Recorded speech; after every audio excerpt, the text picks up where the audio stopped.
Good morning, everybody. Welcome into Morning in the Valley. It is Monday, August the 25th. Glad you are with us. Happy 52nd anniversary to Mom and Dad, 2 of the 8 people watching this morning. Happy anniversary. Glad you're all with us today. Coming up in just a couple of minutes, we're going to talk with Vance Sawyer, one half of the March to the Arch podcast. And it's been about 3 weeks since he dropped a little grenade on all of us saying, look out for Missouri Valley Conference expansion in 26-27. So we'll talk with Vance about all of that as we are T-minus 10 weeks, 70 days from the opener of the college basketball season, but maybe some shaking up about to happen in the Valley. So we'll talk with Vance about that here in just a couple of minutes. If you haven't done so already, please help us out. Head over to YouTube, search out Morning in the Valley. You can subscribe for free to the program there. Like it, share it, comment on it, all of that, and helps us continue to grow. As again, now 10 weeks away from the start of the 2025-26 season. All right, we started this morning with some recruiting news that looked like 2026 recruiting news, and then suddenly it got a little more urgent than that. If you go to Drake's men's basketball roster page on their official website, as of last night, which was the last time I did the actual counting, there were 12 names on that roster. And in this era now of revenue sharing and the house settlement and all that stuff that we've tried really hard not to talk about as of late, as much as we can. Of course, all Division I men's basketball programs that have opted into the house settlement now have the ability to have 15 scholarships on their roster. Drake has 12 as of this morning. Now, those are at least the guys that are on the website. Maybe the folks in the SID department on vacation or some stuff just hasn't been, the I's haven't been dotted, T's crossed, all that with a couple guys that maybe to get all the way to 15. But the main takeaway is there is some space for immediate additions if you would so like. And what we saw over the weekend is that a young man by the name of LJ Rush from Charlotte, North Carolina, announced his commitment to the Bulldogs. He is a 2026 recruit, has had a lot of interest, has had offers most recently from Boise State, and these within the last year, because you see these guys that get offers 2-3 years ago, and it's like, in the end, those aren't maybe necessarily committable offers, but at least trying to get some relationship with the young man from an early going. Had offers from Boise State, Jacksonville, Florida State, Rutgers, UT Arlington, Stetson, Campbell, Middle Tennessee, East Carolina, Toledo, St. Bonaventure, and obviously Drake, who offered just a couple of weeks ago on August the 9th. Well, LJ Rush has decided, I'm committing to Drake. And then very, very short amount of time after the announcement came that LJ Rush was committing to Drake, the next announcement came that LJ Rush said, oh, by the way, I'm no longer a 2026 recruit. I am reclassifying into the class of 2025, and I'm coming to Des Moines, and I'm ready to join the team immediately. So a late, we have seen some late July ads. We've seen some August ads. This one's knocking on the door of September. But LJ Rush out of Charlotte, North Carolina, 5'10" point guard, listed by many of the recruiting folks as the number one point guard prospect in that 2026 class, now coming out of 2025 in the state of North Carolina, played at the 101 Academy, the prep school there in Charlotte. But he is now a name Valley folks are going to have to get used to because he is headed to Des Moines to join the Bulldog program and head coach Eric Henderson. How much of an impact he can have right away after missing the summer, time will tell. But there is still obviously 10 weeks to sort of crash course and do his best to get ready to have some sort of impact on this 25-26 roster. We had some scheduling news on the women's side as Lindenwood announced their schedule out of the Ohio Valley Conference. but it had an impact on the ladies in Des Moines, as Lindenwood announcing they will travel to Drake on December. That's actually December the 3rd, not December the 13th. December the 3rd, Drake will host Lindenwood. Lindenwood, a good team last year. They were 23-11, second in the Ohio Valley Conference.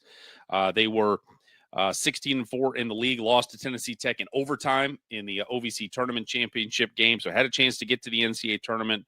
Again, you win 23 games, won 2 games, then WNIT, got to the Super 16 in the WNIT. So a good addition, a good solid addition there for Drake in their non-conference schedule, as they will welcome in Lindenwood. Speaking of scheduling, and I really liked, and like Bradley put the men's schedule, they put their schedule out a week and a half, I guess, or so ago. And they did a little social media breakout over the weekend with head coach Brian Wardle. And I mean, he went on for 5 minutes, which I thought was great, because you don't necessarily, sometimes you see it in press releases and maybe some little blurbs in there, but usually it's a this is what we like about our schedule as a whole, but not necessarily kind of breaking it down game by game. And this is what we're getting. This is maybe why we have the game on the schedule, and so on. And Coach Wardle did that, in this 5-minute video. And if you haven't seen it yet, you can go over to Bradley's Twitter account, X account there, and watch the whole thing. But I wanted just to show you just a brief clip at the beginning as he goes into the schedule as a whole, and then goes through the exhibitions, but then also talks about the season opener against St. Bonaventure in the Field of 68 opening day marathon. So here is Brian Wardle on his schedule. To get a very competitive, challenging schedule. That's where what our program wants and expects, and our fans expect. But we have to get our 4 quad 1, quad 2s. And so when I say quad 1, quad 2s, I mean top 100 teams. And so we're always trying to get as many top 100 teams as we can that will play us on our schedule, and we were able to do that. And so I'm super excited about that. I also wanted to get 2 challenging exhibitions. The rule has changed now where you can play a game, Division I opponents in front of fans.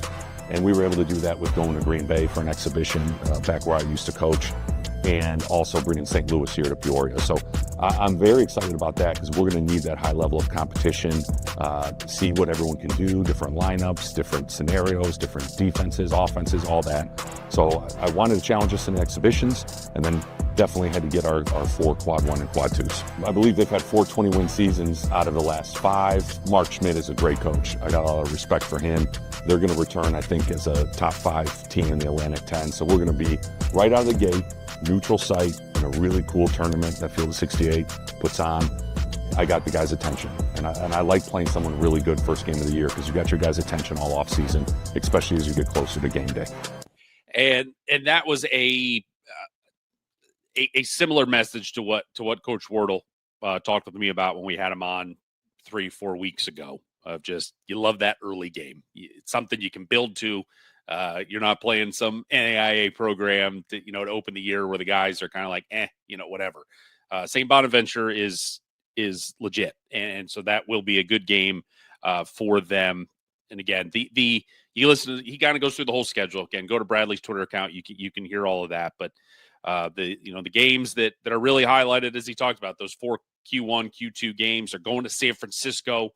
That should be a real good test for them. The welcome in Washington State into Peoria. And then you get the MTE down in Orlando, opening with Princeton. And then really the game that could be the game is the second round game, where you could end up taking on a UC San Diego team that won 30 games last year. Now, they are projected to take a step back this year, but I mean, they were a top 50 team in the country last year. Won 30 games. We're 30-4 going to the NCAA tournament.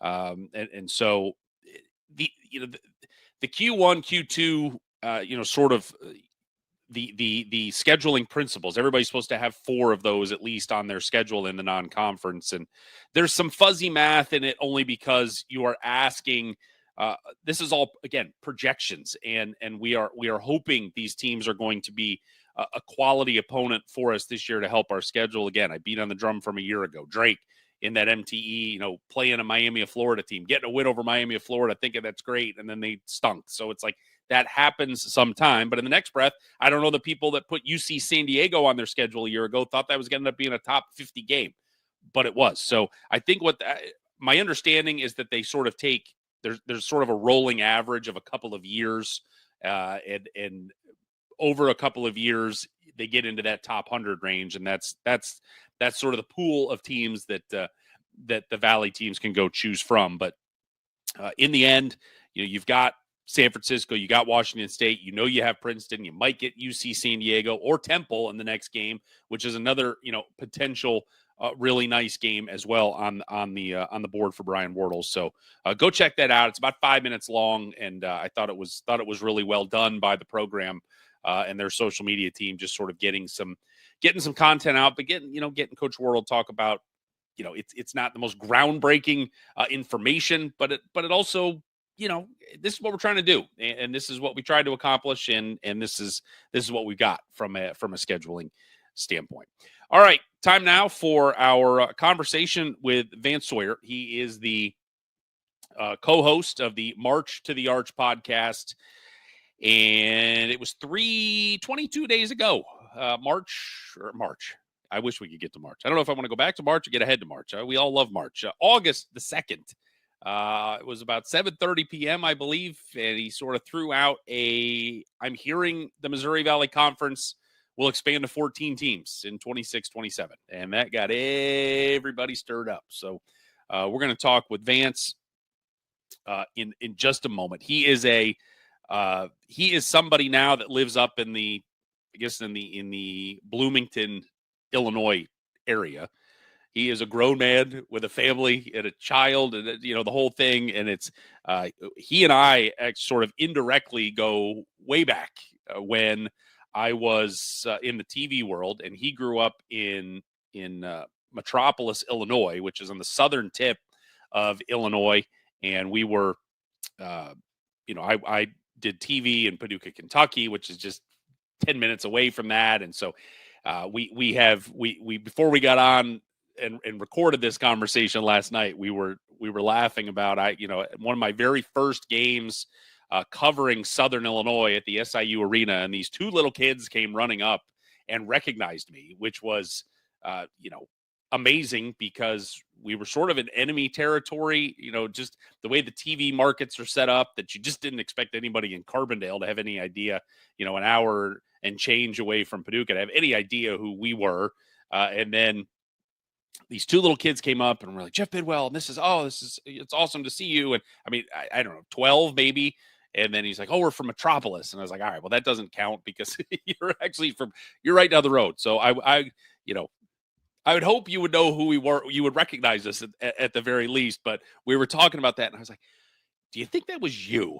And he laughed. He's like, I would not put that past me whatsoever. And then we also, when he played some high school football, gave him a shout out on our high school football show, which he still looks back at and laughs about. So good dude. And another great ambassador here for the Missouri Valley Conference, and but maybe a little bit of a newsbreaker. We will see. He is, and we talk about that. Just not somebody that throws stuff out there. He's got some. There's some teeth behind what he has heard, and so we will get into that, and we will do that right now. My conversation we recorded last night with the co-host of the March to the Arch podcast. Here is Vance Sawyer. All right, we are joined now by Vance Sawyer from the March to the Arch podcast. You know him as Vance. So many, there's so many people in this world. Bono, Pele, Cher, need just one name. We've got Vance from the March to the Arch podcast. I had to do we had to go deep into the Google machine to find out what Vance's last name was, but we have found it. And I feel like we've doxed him to the world today, Vance.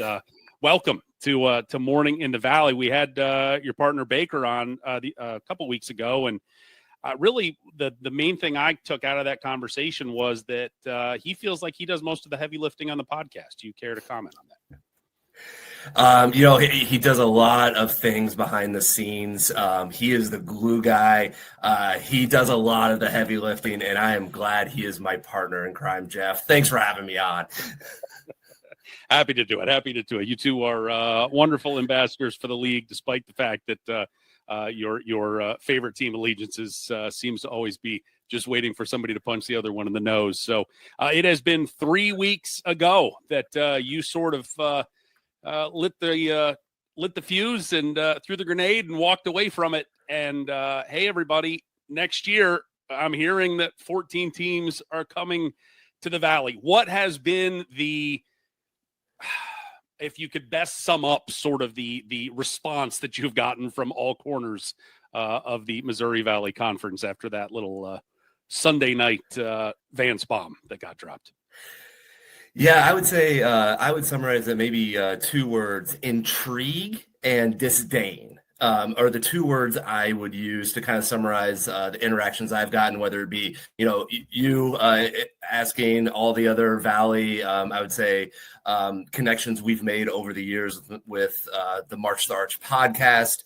But I would say fundamentally the reaction has been, why 14, why that number, and who, that's what everyone wants to know is who, right? What's the next part of that tweet was really the reaction we got. You have made a very explicit point when you guys had your latest March to the Arch podcast talking about it, and Baker talked about it with me, that he's like, these are not willy-nilly tweets that get thrown out, and that you had legitimate sourcing behind it, and I won't be like 87% of the other people that are like, who's your source? Who'd you hear this from? But was this I guess my only question about the source was, did you wander into this conversation, or did someone sort of reach out to you that, hey, I am hearing? Yeah, once again, thanks for kind of setting that up. Is that we do take this seriously, right? We are not one of those Valley fans or podcasts or Twitter accounts or X accounts that just throw stuff up and just hope it becomes true. This was truly a happenstance moment. Yes, we get all kinds of stuff that comes into our DMs throughout the season. This is not the case with this one. Truly happenstance. We sat on it for a while, to be really honest with you, Jeff, just to kind of play it out, think through it, because of the serious nature of it. As we mentioned, or as I mentioned on our podcast, hey, we reached out to the league. We let them know when we're kind of hearing stuff, and this was enough that we felt we would put it out into the Missouri Valley ether, and felt that it was reliable enough to do so.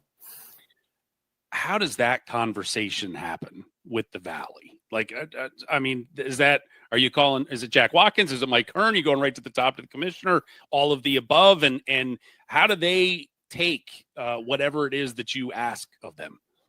Yeah, absolutely. So I would say we have great relationships, right? Like, Jeff, I'm going to make some assumptions. You have a great relationship with the Valley office, just with the content you're putting out with the Valley, and also, the affinity to Murray State. And we take that seriously as well. So we kind of see it, I'm not going to say a partnership because no one's paying us with this one, but we do love the league, and we don't want to put garbage out into the system. So ultimately, I would say the canned response that we normally get is, hey, the President's Council is going to, vote on anything. They'll say, hey, we haven't talked about realignment in a while is sometimes the response. They're going to do their job and not confirm anything until they're ready to put anything out into the Valley atmosphere either. But usually I would say, if I'm going to put it into like hey, is it canned PR stuff? No, it's more social than that, but it truly comes down to, it's the league presidents that are going to confirm that. We can't confirm anything. We're not hearing anything. It's usually how that conversation goes. They always appreciate it. They're always curious, right? So that's how this one went. This is how ones in the past have happened. Also, this is not the first time we've interacted on realignment. And anytime we have anyone on from the Valley offices, we're going to ask them about realignment, or we wouldn't be very good podcasters if we didn't. Would you have expected any different answer? Have you ever gotten any different answer from anything you've thrown out at them? If whoever you spoke to was just like, Vance, it's absolute nonsense, and would that answer have caught you off guard? Yeah, I think it would put maybe a little bit more credence if we were leaning one way or the other on it. I think that would be insightful and helpful because of the relationships, right? Like, this is not a one time a year I'm reaching out to them. They're great to us. They get us they come on our show and things of that nature. So it comes down to the relationship, not to sidestep it, but yeah, if it was truly a response that wasn't, I would say, the typical President's Council makes decisions, we likely wouldn't have gone with it. Yeah. 14.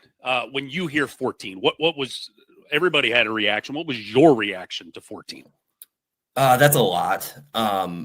I think, I would say, there's two camps on our podcast. So I'm going to speak for my co-host Baker here. Baker's all about aggressiveness and, adding the right teams, which we're all about. Like, if we're going to add, it's got to be the right teams. I will say, Jeff, and we talked a little bit off, I am a little bit of a Valley traditionalist. And by a little bit, I'm a lot of it. I loved 10-team Valley. I grew up on 10-team Valley. I loved when Thursday nights was at Arch Madness was for lack of a better term, the bottom of the barrel games. And those games were so much fun, late night in St. Louis before the real thing started. So my reaction is like, also, that's a lot. And it feels like it could potentially water down the league. And my, hey, not ignorant to the current landscape of college basketball, my reaction is, there's no teams out there that this wouldn't be a watering down of the league. And in this time when we need however many units every other year, like, we're going to start spreading the pie a little bit more. Like, that doesn't make sense to me. So that's my fan and a little bit of history there on my reaction to 14 specifically. Counter. And I counter only to be that guy, because I'm kind of with you. Like, I felt like I talked to Rocco Miller, scheduling guru, a couple months ago, and when we were talking about how do we get the Valley back to multi-bids again, and again, get the 3 or 4, forget it, let's just get to 2. How can we get 2 on a consistent basis? And he said, look, it's sometimes easier to get rid of, for lack of a better phrase, the dead weight at the bottom than try to make the top better. And we got rid of Missouri State, who you'd like to think is not going to be at the bottom forever, but they were at the bottom by a lot. And that sort of hurt things last year. The counter for me is that when Loyola Chicago came into the league, they were awful. I mean, they were awful, awful, awful. And then right coach, investments in a world before we were super investment heavy. And now they're going to the Final Four and they're a machine and they're out. So I think that, it's the old, just because something's happened in the past doesn't mean it's going to be that in the future.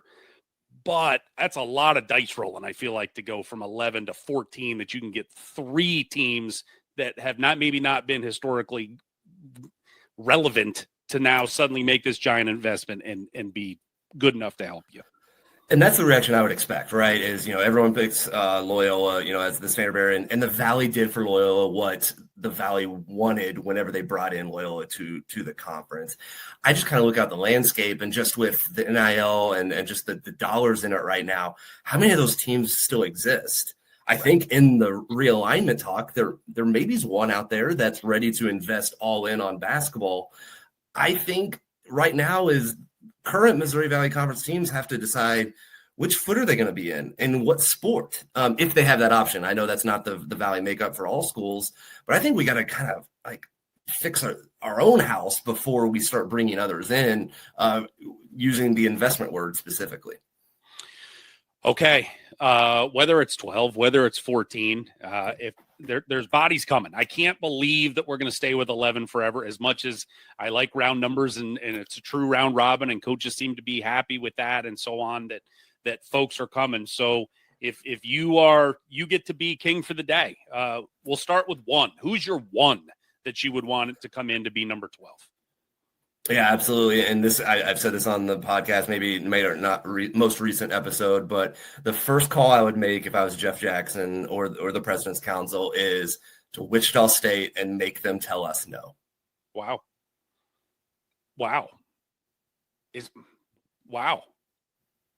You think? If I get 1. You get 1 and hope. Is there, because ultimately they have gone to the American. That is a 1-bid league. Yeah. It's a 1-bid league. And so I don't know. Wow. Well, you went and you caught me off guard with that, because I kind of just figure, once you don't see folks go backwards. And I don't even know that it's necessarily backwards. I think that look, I think that Creighton left. They felt like they had maybe outgrown it. Wichita had outgrown it. And when you see Final Fours and Loyola, they've outgrown it. We've gone to the A10, but it's like now as things have settled back down, is like, does it really make sense for the Loyolas of the world to be traveling to Pennsylvania and New York and all these places all the time? And Wichita, God knows, all over the place with the American. Kevin Saul, former athletic director at Murray State University. So, I know people. I can make a call for you. I can see what I can do. I don't know if we're going to get very far, but that's yeah. Do I think that's going to happen? No. But once again, Kingmaker, that's going to be my first call.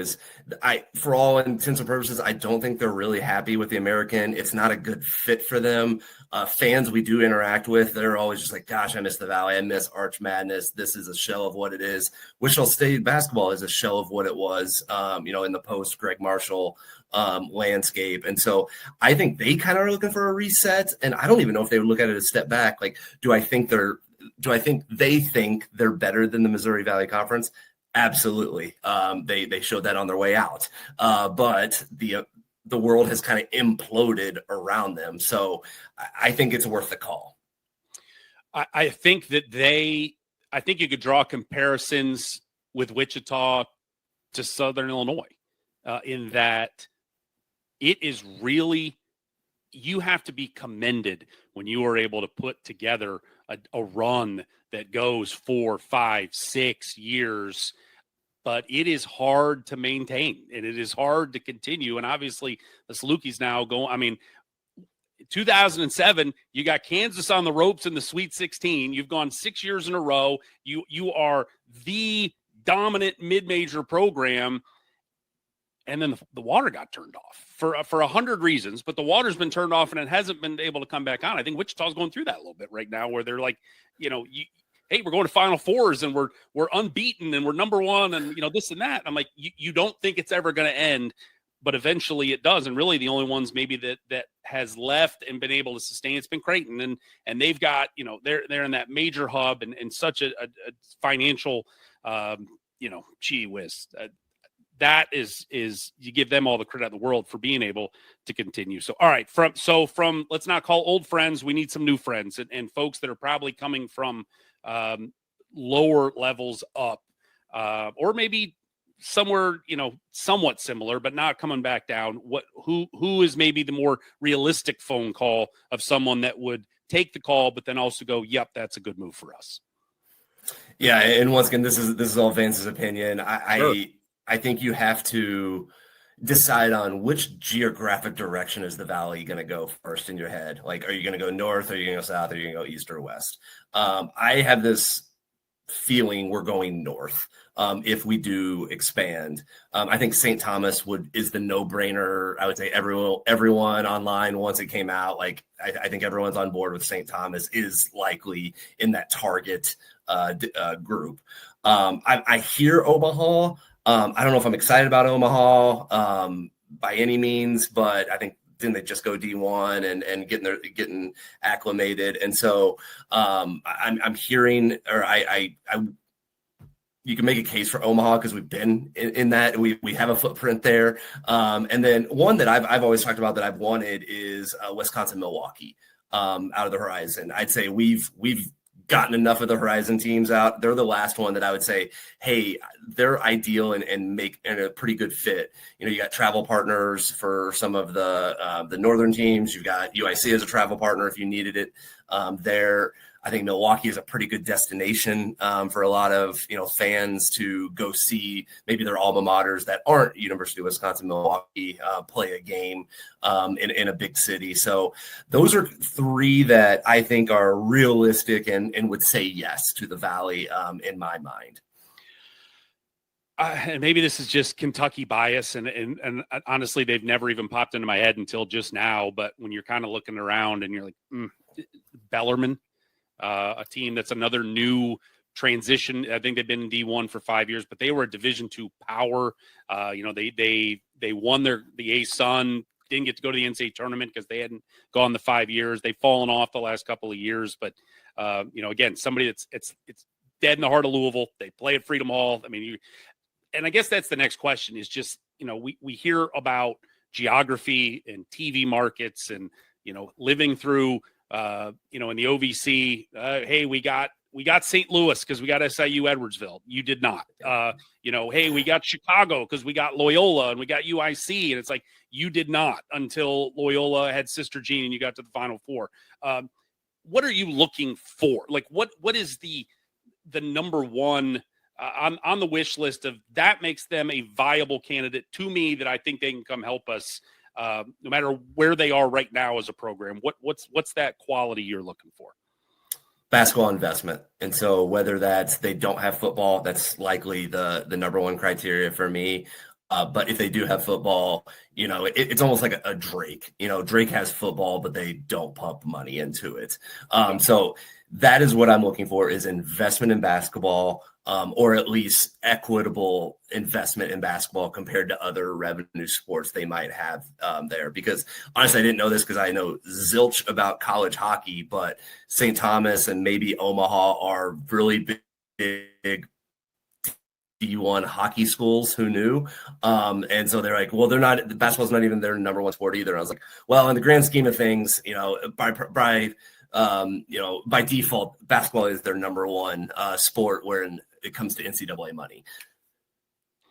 Yeah, that's Western Michigan, I think, won a national title in hockey this year because they throw money into that sport, and their football program's not good and basketball not good, but it's like that you're going to win what you throw cash behind, and that's it. All right. Well, hopefully, and I guess you laid it out well, and in the fine folks in West Kentucky know the timeline, that it was about a month from now. Belmont back in 2021, announced they were coming. Murray State and UIC, it was January, I guess it was, a little bit later. So we're starting to get into that window of time when we can hear. So if you have heard 14, if you have to gun to your head, is the Valley at 12? Are they at 14? Or are they at 11 when we get to 26, 27? I still think it's 14 based on our interaction. So I've got nothing that would make me think it's not 14. All right. We will have operators standing by for that. It's been 4.5 months since we crowned Illinois State the preseason champion. Do you have has anything happened in the last 4 months that would, when the preseason poll comes out, give you pause that it needs to be somebody else other than Illinois State?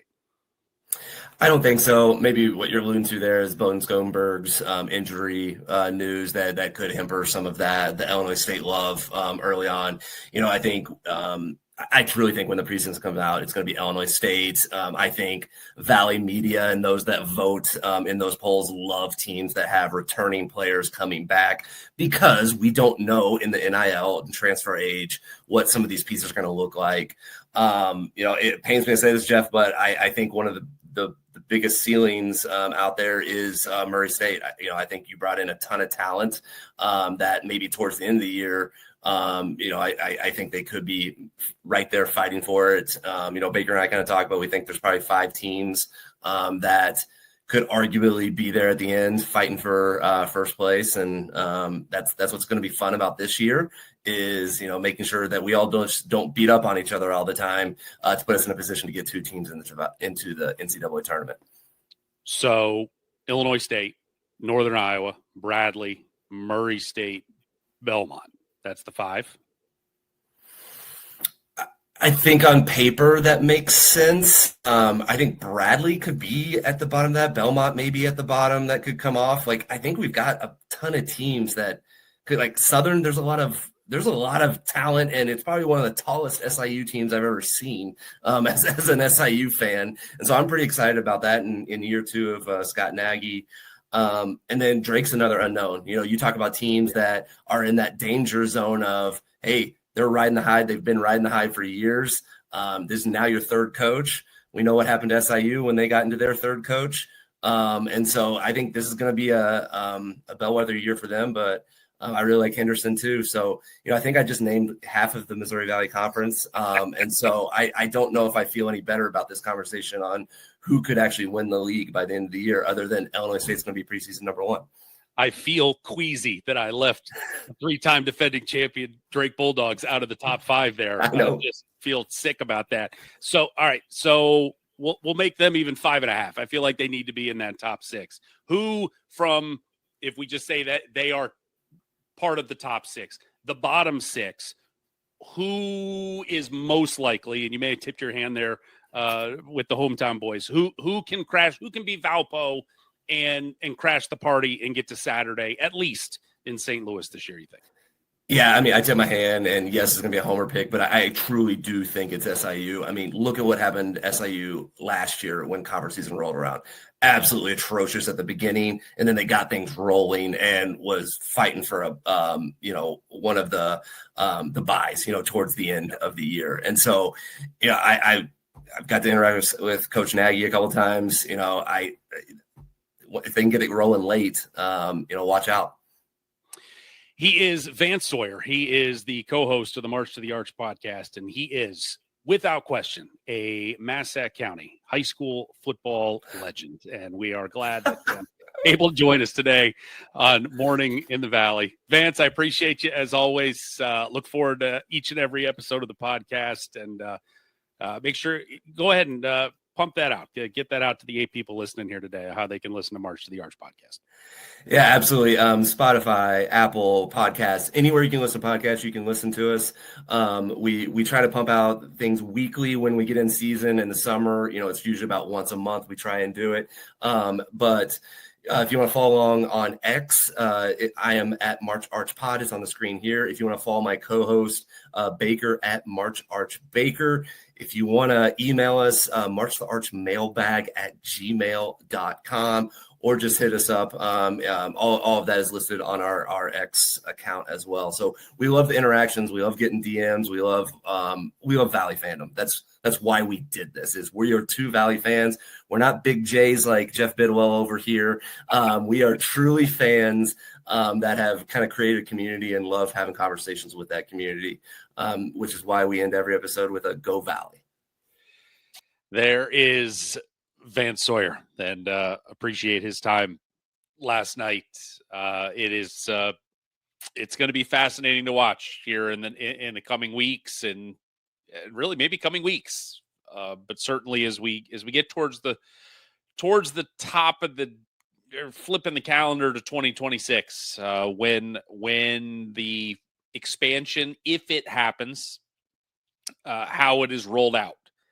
Again, you go back 4 years ago now, 2021, and you end up getting Belmont, you get Murray State, you get UIC, but you don't get them all at the same time. It was like Belmont came first, and when Belmont was first, that of course had it then at 10, and you're like, well, is that going to be enough? And obviously there was rumors swirling about Murray State at the time, and then they and UIC, came in a couple of months later, were announced they would be joining as well for the 2022-23 season. So it's just going to be interesting to see and who the additions will be, because as we have talked about, and will certainly, the pearls will be clutched in the coming weeks and months as new teams are discussed or added on, is that everybody that is proposed to be a new team, there's going to be countless reasons why this can't work, and you're going to hear all the reasons why this shouldn't work, and they're not the right team, and in the end there aren't probably, and that's the thing, there's no one out there that you're like, yep, slam dunk 100%, no question, that someone can't throw, just shoot holes in. And maybe that's just the world we live in, that everybody's going to shoot holes in everything. But there are some options. There are some options. But I think to Vance's point, the main thing is going to be, is there commitment there? Is the financial commitment there to not only come into this league to try to, be a part of our great league and to, have some financial potential windfall that maybe they have not gotten in other locations, which is why everybody makes moves up for the most part in conference realignment. But it also comes down to, are you going to make a commitment to pull your weight And that has got to be the question that is asked, and we will see if it is answered here in the near future as we roll towards realignment season, which I know is everybody's favorite season around these parts. All right. Thanks to Vance Sawyer from the March to the Arch podcast for being with us. Coming up on Wednesday, we will talk with Robin Scher. She is the head coach of the Evansville women's program. And we'll talk with Coach Scher about the summer that was in Evansville, trying to reload that roster and see what is ahead for that Evansville program. That'll be coming up on Wednesday morning. If you haven't done so already, please head to YouTube and find Morning in the Valley. Very easy. In the search bar, Morning in the Valley. Pops right up. Subscribe for free to the program, and you can share, like, comment, all of that, and it helps us out as we continue to grow, and we could not do that without you. So thanks to all of you for being with us today. We'll be back on Wednesday morning at 9 a.m. right here on Morning in the Valley.